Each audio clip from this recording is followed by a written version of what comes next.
is Francis Chloe Opinada, and this is Francis Kilo Arin Spinera, and we are the Opinel Sisters.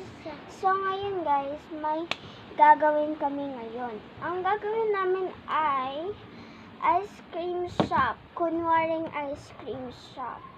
So ngayon guys, ito yung mga things na kakailanganin namin. So wait lang, popost ko.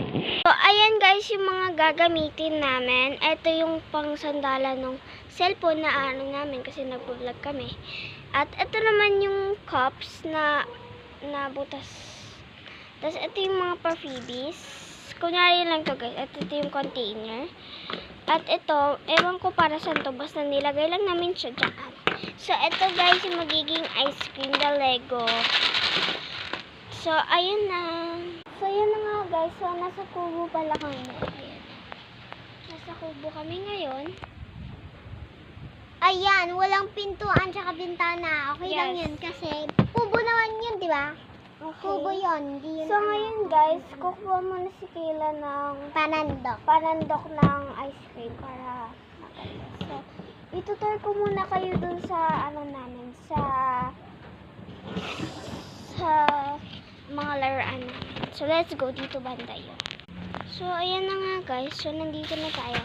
May plastic tayo dito kasi dito ko ilalagay after yung laruan ko. Pero may lalagyan kami doon guys na hindi ko alam basta ano siya nalagyan. So, ito guys, meron tayong mini bag dito na may cinnamon sticker. So, ngayon pala guys is bumibili na pala si mama at papa ng ng school supplies namin.